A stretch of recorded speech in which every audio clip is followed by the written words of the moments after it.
Monsieur Pomelac. Merci Madame la Présidente. Donc, je crois que c'est particulièrement important parce qu'à chaque fois que je vois des chefs d'entreprise, ils me disent effectivement qu'ils croulent sous la réglementation. Donc c'est quelque chose d'important, ils nous le demandent depuis des années. Pour y avoir un peu travaillé sur les ICPE et sur les élevages, a quand même mis 3 ans à revenir à peu près au niveau européen, parce qu'il y avait des surtranspositions françaises. Alors, une de mes premières questions, c'est est-ce que la France est vraiment la championne de la surtransposition ou pas? Est-ce que vous avez pu comparer avec d'autres pays ou pas? Ça, c'est la première idée. La deuxième, vous avez parlé des entreprises. Euh, Derrière, c'est aussi les collectivités locales.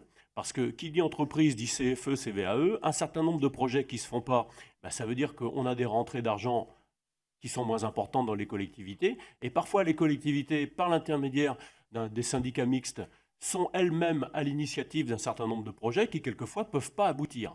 Donc, on a bien là, c'est aussi derrière du développement économique et du développement rural. Hein. C'est pas seulement les questions d'économie. Et je voulais vous faire des propositions parce que vous avez parlé, vous avez dit que bon, les professionnels pouvaient effectivement interroger les administrations. Alors c'est toujours un peu compliqué, mais bon, de toute façon, il faut qu'on essaye des pistes hein, parce qu'il faut effectivement avancer dans ce domaine. Il y a aussi les collectivités locales.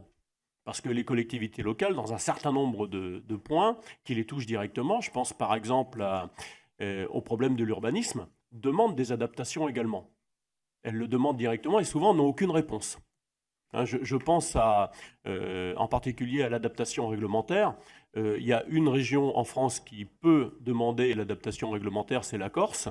En fait, sur les 52 demandes qu'ils ont fait, 48 n'ont pas reçu de réponse et il y en a 4 qui ont eu des réponses négatives parce que euh, la procédure est hyper complexe.